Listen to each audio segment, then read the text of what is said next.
Hi, hello guys, my name is Mia Marie, and you are currently watching my Synastry Compatibility series where I go through all the 12 signs, sun signs, and how they get along. Now, as a general disclaimer, we reference so much more than just the sun sign for compatibility, but the importance of the sun and understanding someone's sun sign and accepting it and supporting it is that the sun sign describes the motives, the behaviors, the experiences that contribute to someone's sense of sanity. So we're not talking so much about what someone needs emotionally or how they flirt or what makes them great in bed, all of those very, romantic topics. We're talking about how to support someone's vitality, someone's sense of self, and someone's healing human journey. So keep in mind that this is just a gentle introduction, and you can get so much more by booking a session with me or another fantastic astrologer. Sun in Aries. Someone who is born with their sun sign in Aries is here to establish a sense of self. Their entire life, their whole healing journey will be about them uncovering and establishing who they are. And they'll do this over and over again by putting themselves in situations where they must exercise courage. Their ultimate motive is to transform their desires into will. I really want this job. I really want this partner. I really want to move here. I really want to start this business, and then doing it, but keeping their higher self in mind. So because Aries is step one, it seems kind of strange, but it's the child of the zodiac, but at the same time, there are strong correlations with leadership. So you'll find, because in order to establish a sense of self, you have to learn how to lead a life. And that's what Aries is going to be doing the whole time. And so there is a quality with leadership of them being bossy. And this is interpreted in two different ways. If you're someone who's being bossed around, you're like, dude, let me make my own choices. You're being a little too domineering. You're not listening to my ideas. I feel like I'm just a pawn on your chessboard. But when an Aries is bossing you around, it's because they either care about you, they care about what you're doing and what the outcome is, or they care about both.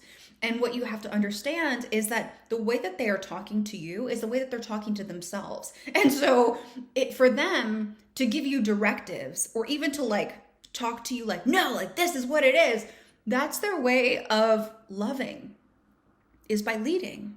And it's hard for them to differentiate.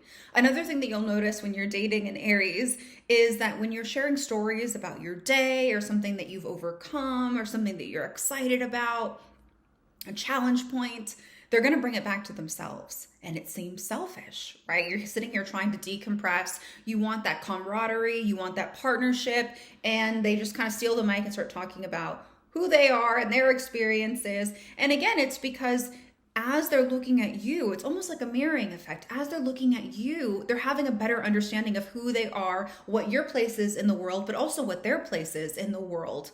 And so, and the same thing is if you continue to talk about yourself for extended periods of time, they have the greatest tolerance for it because they do the same thing. So it's not so much that they don't care about you. The motive is what drives people, and it's the sun sign. So what's driving this person constantly is to figure out who they are in multiple different situations. Being a fire sign means that they like being activated and energized and inspirational and motivating. And with the fire being expressed through Aries, all of that energy goes towards the self. It does. It goes towards the self. And so if you are dating an Aries and they are not motivating you, they're not pushing you to accomplish your goals, they're not trying to take leadership in your relationship, then something is off.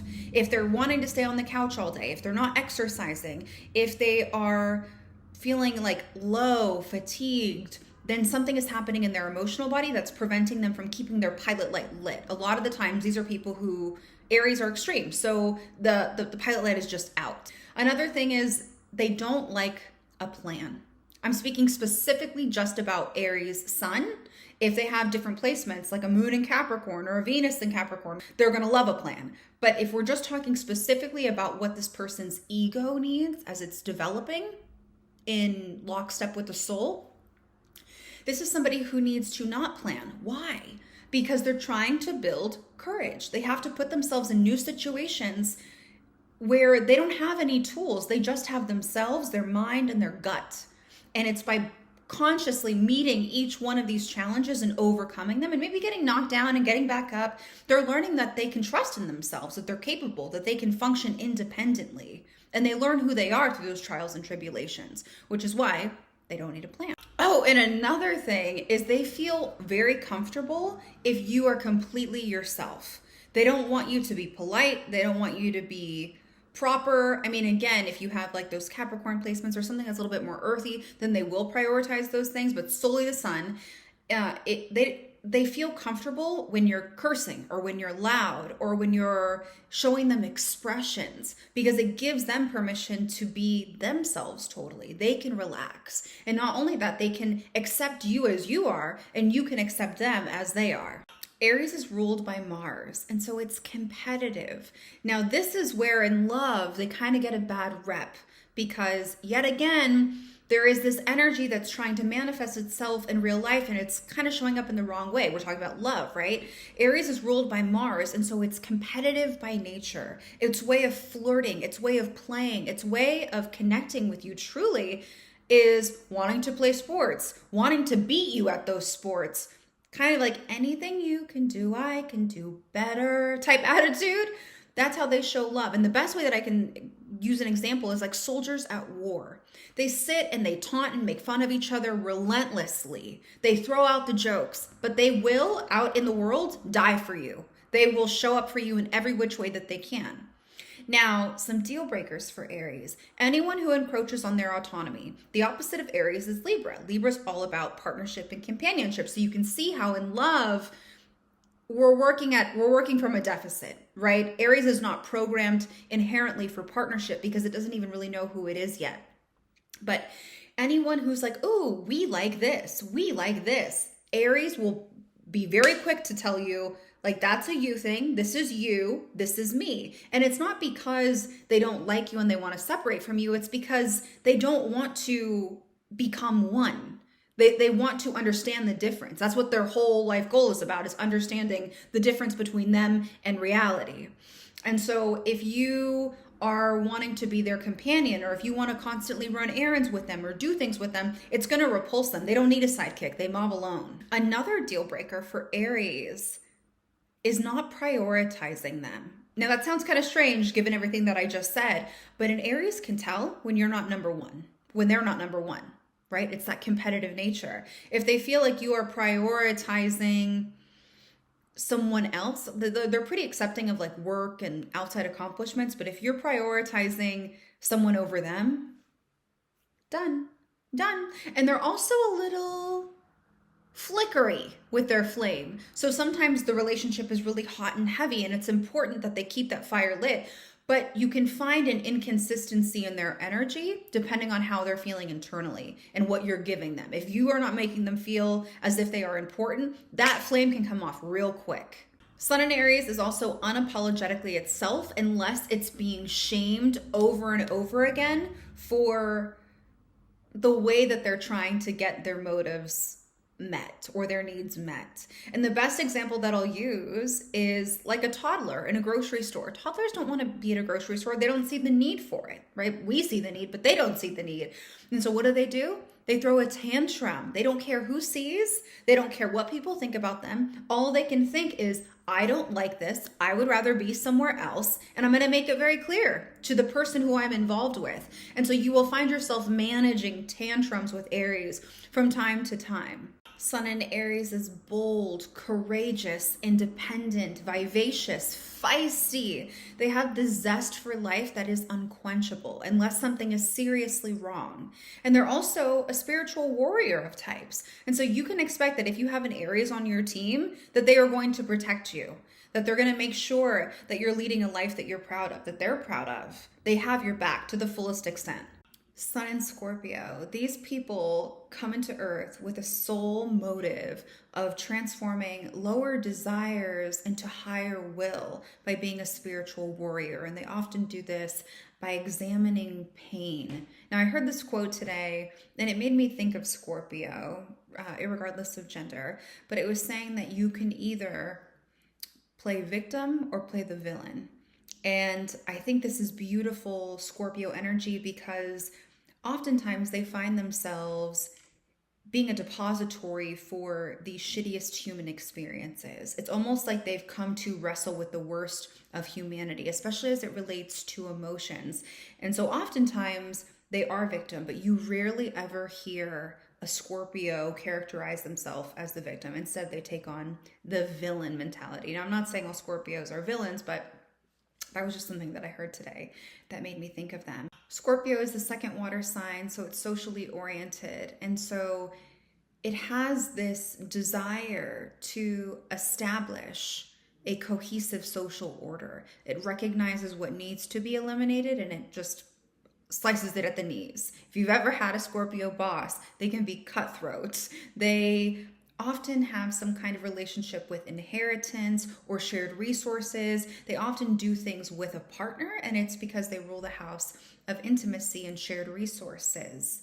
At least in their younger years, Scorpio is very afraid of being ostracized or socially alienated for liking or partaking in things that would be considered taboo or atypical. But this is like something they totally get off to. Scorpio offers love in a really interesting but uncomfortable way. I mean, true to form, right? And I'll use an example. So a Scorpio hasn't seen a friend in a year, and they're so excited to reconnect with someone, and they meet them in person and they recognize that it looks like their friend has aged 10 years. And in this 1 year, they've gained 40 pounds. A Scorpio is going to say, "Oh my God, you've gained so much weight. Are you okay?" Now, society would look at that and say, that's rude and inappropriate. And in a Scorpio's mind, it's like, well, that's truthful. Are you okay? And that's the point that I want to highlight, is they nurture and nourish the soul by pointing out something that everybody can see, but no one wants to talk about because it's so uncomfortable. And then the friend goes into it and they start talking about this terrible divorce and how they were betrayed and how they're dealing with trauma. And Scorpio sits there unfazed, totally supportive. And by the end of the conversation, the friend has a new awareness of their overall mental well-being. Now, when Scorpio shares their perspective, they're not meaning to cause harm. They're essentially saying, I'm paying attention to you. And after that conversation ends, they've done something profound. They've used the truth to set their friend free from a situation that was not serving them. They nourished the soul, but not in the way that we would expect or in a way that makes us feel coddled. Scorpio does not coddle. And that's an act of healing. Scorpios are healing. They do the surgical, dirty work where they cut people open and they fix what's broken. They fix what's not working. A second example, and I swear this all builds to a point, so stick with me. A second example is that these parents are taking their young child who's a Scorpio to see the child's grandfather who's in the hospital, very ill. The child goes in, observes the condition of grandpa, has a gut instinct and feeling. The parents get back in the car and they drive the child home. On the way home, the child says, wow, grandpa's really sick. He's going to die soon. Mom slams on the brakes, looks back and says, don't say that. A taboo subject. Now, a year later, grandpa passes away. The child was right. That gut instinct, that feeling was correct. But what the child learns in that moment is that what they think, what they see, what they feel, the truth, when they speak the truth, it hurts. It hurts other people. And so what happens in their younger years is they stop talking. And you see this oftentimes with men. Women who come to me with their Scorpio partner are like, oh my God, they always say that Scorpios are so emotional, but he never talks. He's so quiet. He keeps to himself. It's like, yeah, this is someone who's been socially conditioned to keep their mouth shut or they're going to be ostracized. Scorpio is they don't want to be socially ostracized because they're here to be intimate with people. Taurus is mine. Scorpio represents ours. It's always in contract with somebody. It rules contracts. It's the manufacturer. It's the company. Now, the way that they love is through truth. And so they need a partner who, when they go to those extreme places, because life sees to it that Scorpio has what could be considered traumatic or extreme circumstances and conditions. So they need someone who can withstand the emotional storms that Scorpio goes through without being negatively impacted. Another example that I'll use as it relates to Scorpio characters is if a Scorpio has been going through, let's say they have a divorce, they lost their job, their health is going down the drain, and they're recognizing that their life is falling apart. And they confide in a friend and they say, right now, I feel like committing suicide. Now, this is heavy, but I think that this is true for Scorpios. The friend is probably going to say, what? No, they're not saying they're going to do it. They just say they feel like it. Most people will listen to that and say, don't do that. You need to see a psychologist. Like something is wrong with you.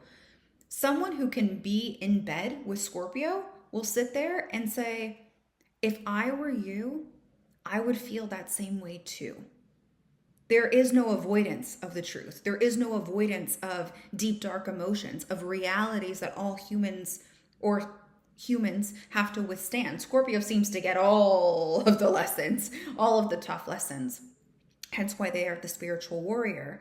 But they require in partnership somebody who isn't afraid to hear the truth, who isn't afraid to be intimate, who isn't afraid to see all sides of a person as they develop and grow, as they win, as they lose, as they soar, as they fall. Once a Scorpio knows that it's safe with you, that it can be itself with you and you won't run away or like shake in your boots, that's when the soft, loving side comes out. They are extreme cuddlers. They love cuddling, they love hugging, they love being intimate, they like spending quality time together. They are also incredibly ambitious and usually extremely successful because they have like an iron fist and a velvet glove. They know how to get shit done and they know how to place people in the right roles. They are like the master when it comes to organizing a company and making sure that things go as planned. They're on top of their shit and they make sure that you are also living up to your potential, because oftentimes if they're in business with you, if they're hiring you, you are a reflection of them and their product or their service. And so they hold you to your highest potential as well. They are also soulful lovers. Like, I think they believe in soulmates. I think that they want that type of deep, unbreakable bond. They would die for you. And more than that, they would live for you. Now, let's talk about some deal breakers. As I said, they are here to examine pain and to embrace truth. So if you are someone who will fabricate peace just to feel comfortable, you're not going to get along with a Scorpio. If you are trying to be polite and you sacrifice honesty in your intimate relationship, then they will also not trust you. If you are always polished and clean and poised, then they will be a little weary of you because what aren't you showing them? And also, if you agree all of the time with whatever they're doing or whatever they're saying, they're going to be suspicious because they understand how human psychology works. If two people are getting along perfectly all the time, then someone's not being honest. Someone's not showing up. Someone's not participating in the relationship. They want to wrestle with you sometimes. I'm not saying that these people love a fight, but they understand what it takes to be in an intimate, committed relationship with somebody. And full transparency, Scorpio, the 8th house is the pinnacle of the arc of intimacy in astrology. And so it is programmed for partnership and it does want connectivity, but it's like a cactus. You know, like there's water inside, there's emotion inside, but you got to get through the pricks to get there. Sun in Aries, Sun in Scorpio. What a fiery, hot, explosive combination. So to begin with, we have Aries, a fire sign, which means that by default, this energy is extroverted.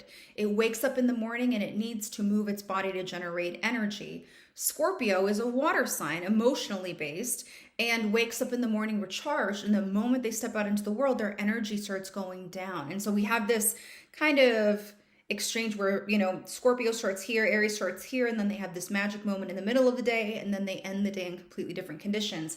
And this isn't that big of a deal, but what it means is like your self-care Sunday might look a little bit different.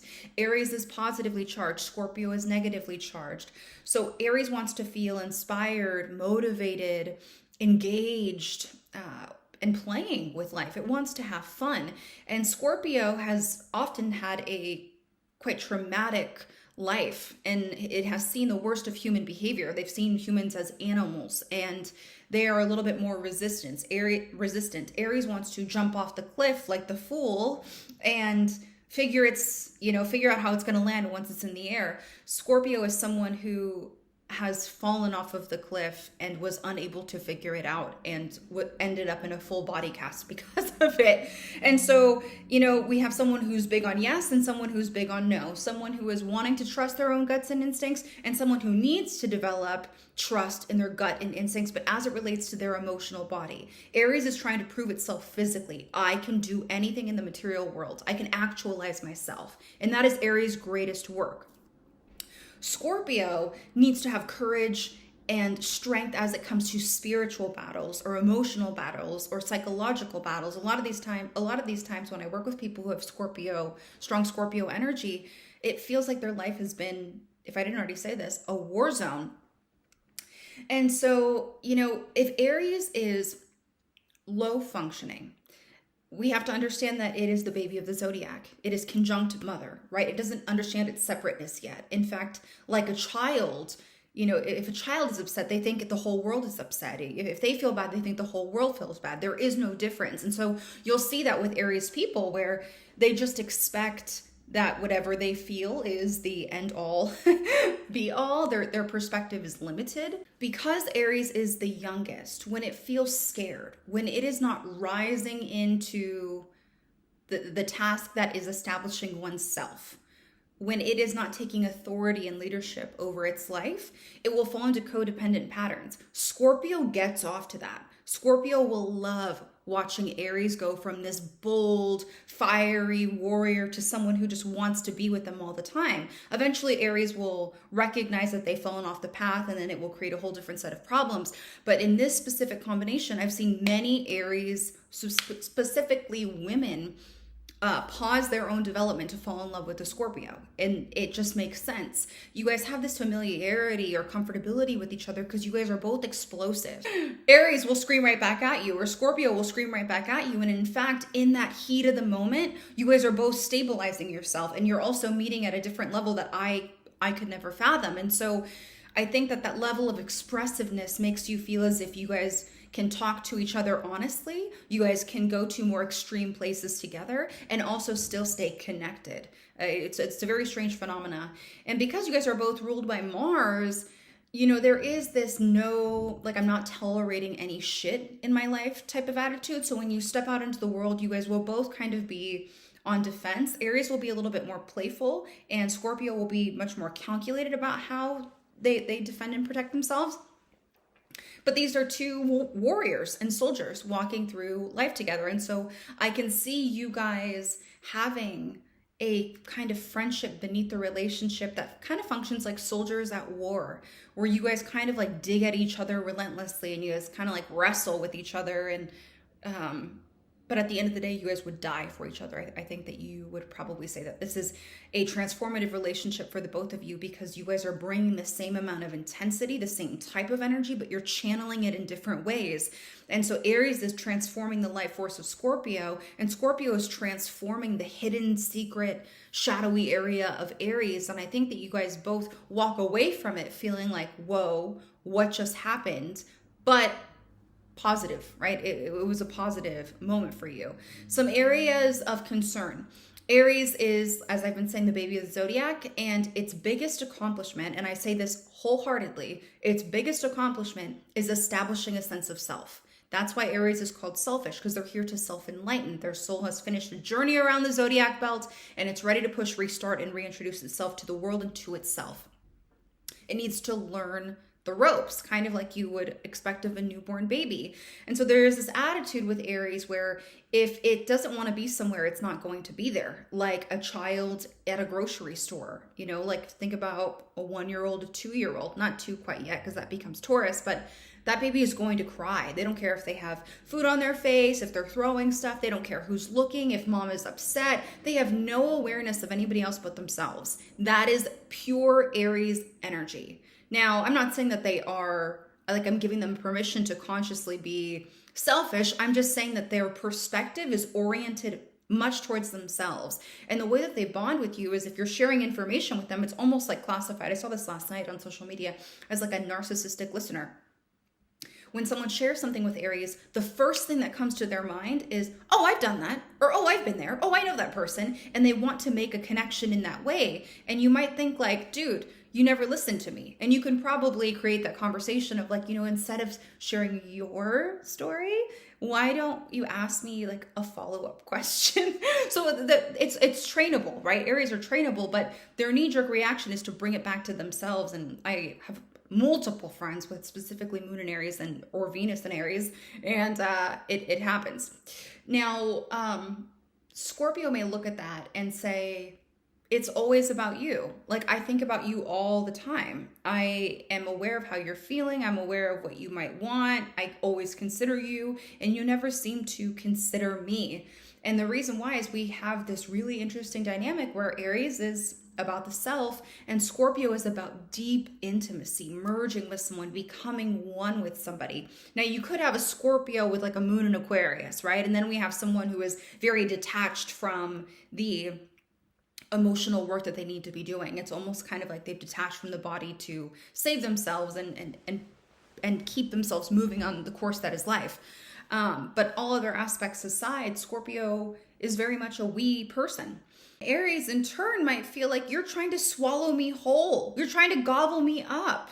Like there is a boundary, there is a line. And I don't think that it will compute in their brain in that way, but Aries will just feel like, I don't feel that way. I don't want that thing. Why would I think that? Why would I want that? And there's just confusion because again, they're just solely focused on developing the self. Another area that might be irritating for Scorpio is that it's deep.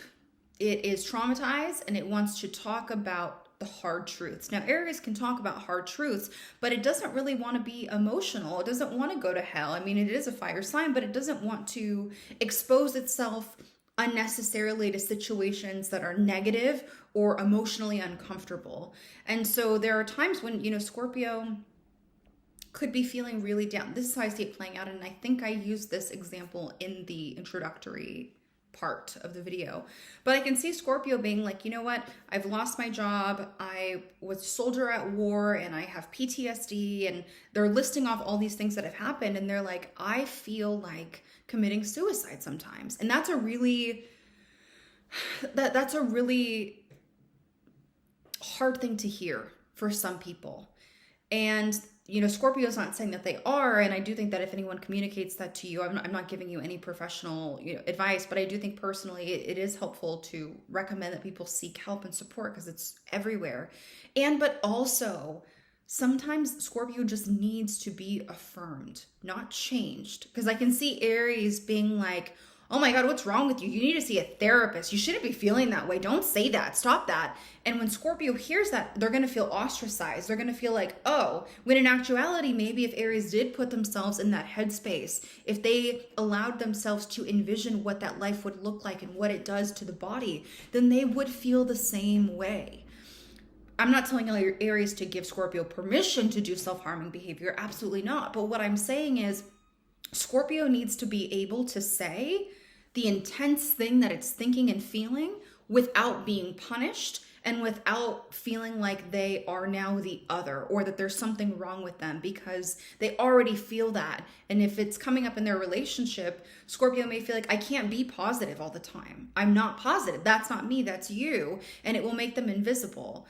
The example that I also like to use with water signs is that, you know, say Scorpio is 8 feet deep in a pool and Aries is about 6 feet deep, 5 feet deep, 4 feet deep. Aries is about 4 feet deep.